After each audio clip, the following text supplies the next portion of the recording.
Hi everyone, we are here today with Michael Feeders. Hi Michael. Hi, how you doing? Thank you for joining us, and for our audience, Michael is a chief architect at Globant and he's visiting Cluj for a few days. Michael, you wrote a book about working with legacy code back in 2005. In 2001, we got released the Agile Manifesto, what was first published. And how was the Agile already affecting the way of working back then? It was a big change because I was a developer back in the 1990s, and we always had this trouble where people would start projects and it would be hard for them to finish and hard for them to deliver.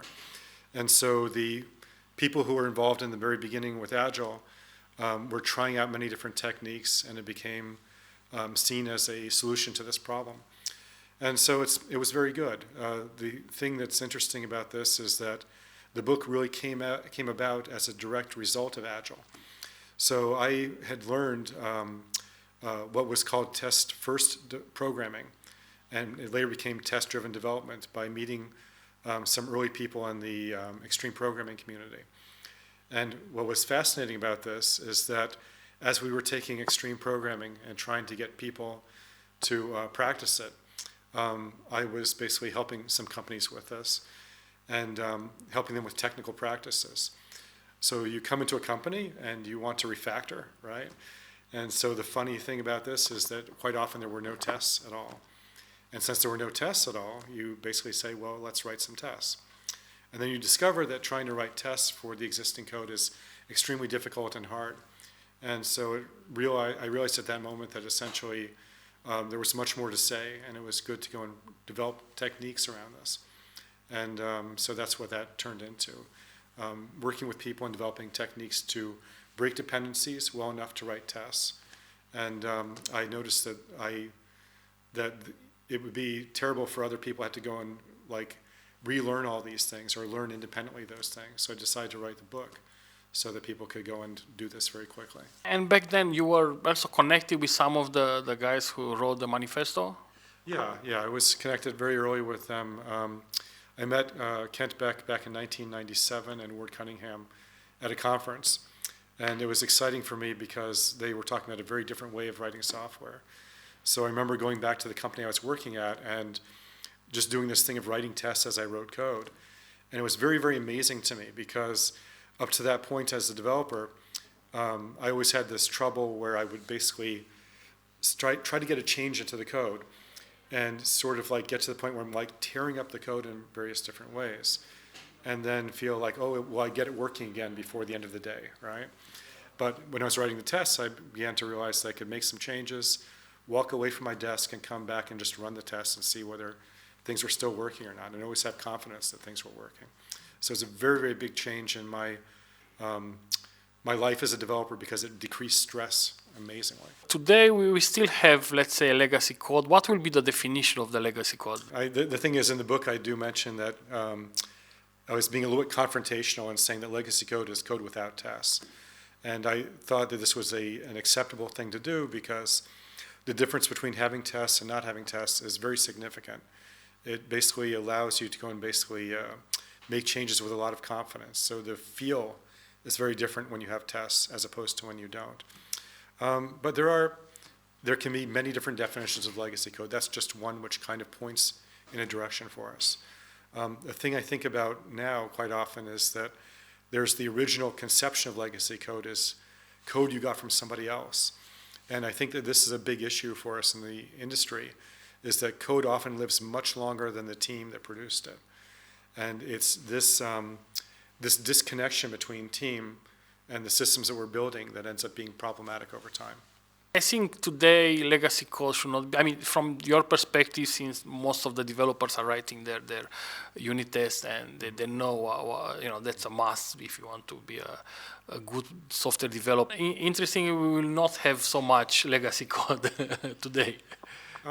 Yeah, that's true, but you'll always find people who are basically not writing tests and stuff like this. I think the percentage is decreasing a lot now, but there's always, I think, problems. The thing that's rough with this is that writing the tests is an extra step, and sometimes people forget it or decide not to do it, and then you end up in strange places. There's also the case where people write tests very badly, and they also don't really listen to the feedback that tests are giving them and produce code that's overly complicated. So I think this is still going to persist to some degree. That's just like human nature, I think. Going back to 2005, which is nice to do this parallel, do you think the way of working then have changed compared with now? And especially that now we start to see the AI in the picture? Yeah, a lot has changed. And I think one of the things that's been very important is like DevOps. It kind of like followed in the pathway of Agile, and basically allows us to try to basically automate as much as possible within build process and everything else around it to make things a bit better. So yeah, many things have changed. We see much more smaller teams now that are going and focusing on the work and being able to do it independently. Team topology is describing streamlined teams. We basically know more about how to go and organize things within software. So yeah, a lot has changed, and as you mentioned, with artificial intelligence, it's going to basically increase the rate of change for things. I think the things that we're seeing right now with AI are very impressive, the ability to go and rewrite systems and things like this. But I think it's, we're only at the very beginning of this. We're going to have to go basically see where it goes. Refactoring and optimization, these are the processes that make your code better, and if it's not done, probably it will transform in time in something that is not really good and might be legacy code. When do you think it's okay to perform this task like refactoring optimization during the life cycle of a product? So yeah, I think it's just about any time. I think the thing that's interesting about refactoring is that quite often people wait and do it after they make changes. But I think it's really better in many cases to think about how to change the code to make it easy to add the next feature. So you do refactoring before making a change sometimes. But I think they should just be activities that you do continuously. I think with optimization, it's like it should only be done on an as-needed basis, because sometimes optimization will basically make code a little bit less clear in the very beginning. Yeah, you have to be kind of careful about how you approach this. A lot of optimization really is something that you can probably approach much more at the design when you are thinking about how to organize classes and things like this in the system. And approaching it late, can be a little bit problematic sometimes. It's interesting with optimization. So optimization should be done a little bit later after you start the project, or at least from a source code perspective, right? Yeah, it can be. But what I find fascinating is that quite often the people who, when they realize that there's an area of code that needs optimum performance, the thought process really affects the design a lot in the very beginning. So I always go back to Martin Thompson and Dave Farley. They worked on something called LMAX architecture. And they got a very, very highly performant system, but it basically came from thinking about performance from the very beginning when they were developing the system. So I think with optimization, one of the things that's important is to think about which parts of the system really, really need the performance, because usually it isn't every part of the system, and you can design for performance from the very beginning. You quite often sometimes have to go and try to optimize things that are suboptimal later, but you should not be surprised when it goes and affects your design severely to get the performance that you need when you wait. So. During our talk yesterday, you told us about when you were in college and you got this nice piece of code from Emacs editor, I think. Can you, or some editor, and you printed on the wall. Can you tell us more about this? I mean, it was really nice. Oh yeah, so it was an interesting story, I guess, with this. In the conversation we were having yesterday, some people were talking about whether the craft of software development might disappear with AI, right? That we tend to basically look at the aesthetics of the thing we're producing and its form and stuff like this, and we become happy with this. And it reminded me of when I was in college and first learning programming, I had a roommate who had a computer, an Atari ST, and I bought a C compiler for it to teach myself programming. But it was interesting because the C compiler came with the source code for an early version of Emacs. And I remember looking at this code and seeing how elegant it was. And I thought this was highly motivating for me to write much more elegant code. And then I started writing my own code, and I was joking with my friends, and I put the printout on the wall because I thought it was like a piece of art in a way, right? And very functional, very useful in solving the problem, but also had a great form and stuff. And So yeah, we can appreciate source code at that level. What's interesting now with AI is that essentially AI understands cohesion and coupling very well, so it can generate elegant artifacts for us. And then we start to wonder, is like, does the human craftsmanship of creating very elegant code matter much anymore? I think the elegance always matters, and I think it maybe shifts to things like when you're actually doing the product design and deciding what features you need.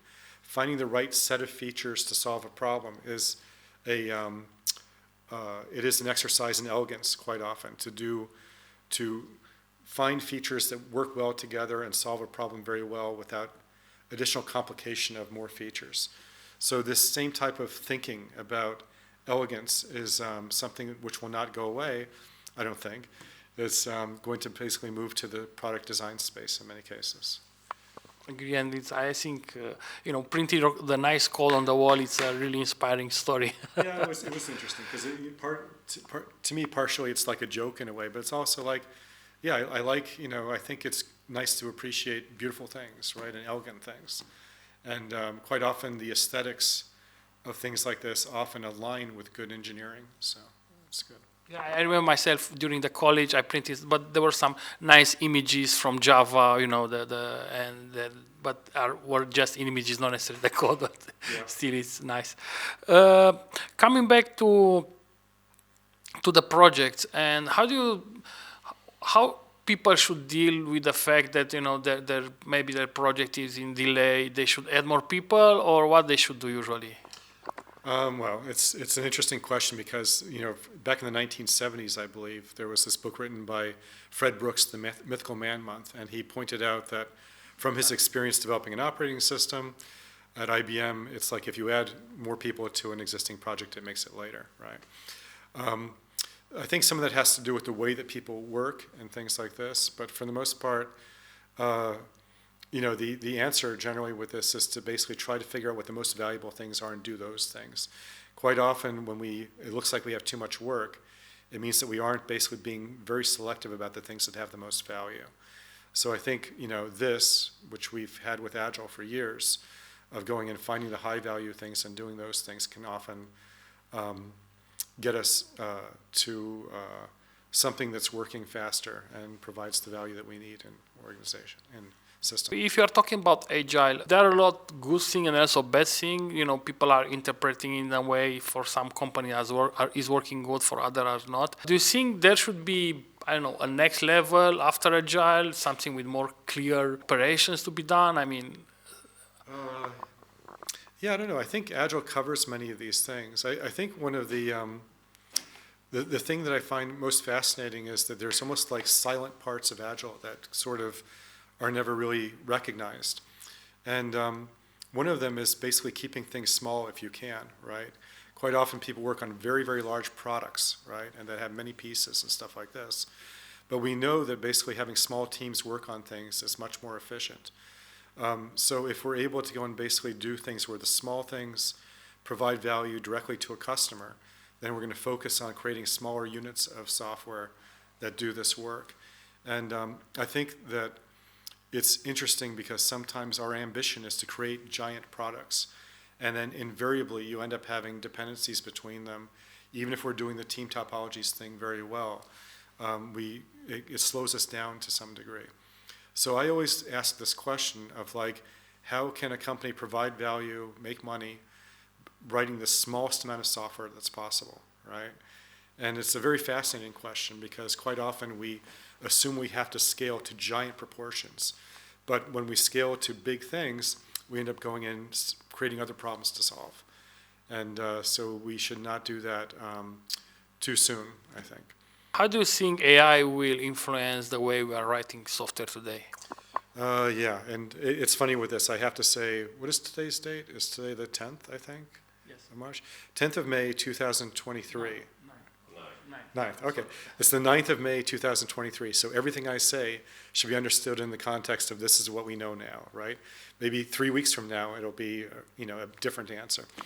But from where we are now, today, what it seems like to me is that we're going to probably have a lot more things in more of like a startup ecosystem. That people will be developing systems much faster, probably faster than companies are willing to go and put out software. So usually when this happens, people start small companies and they're able to rapidly produce something and get value and become big very quickly. So we'll probably see a lot of this. There's another question that comes up, which is quite often it's like that this is not great for junior programmers because the expert programmers are going to be able to be much, much more effective than they currently even are. But I think that there's an opportunity with this, which is that if you get people working together, like maybe 3 or 4 people working together, like what is now called mob or ensemble programming, then you have this thing where basically you're collaborating with these things, you're collaborating with AI to do things, and everybody's aware of the system as it's being built. And then you don't have to worry so much if somebody leaves because there's other people that know it and they have the history of the development with it.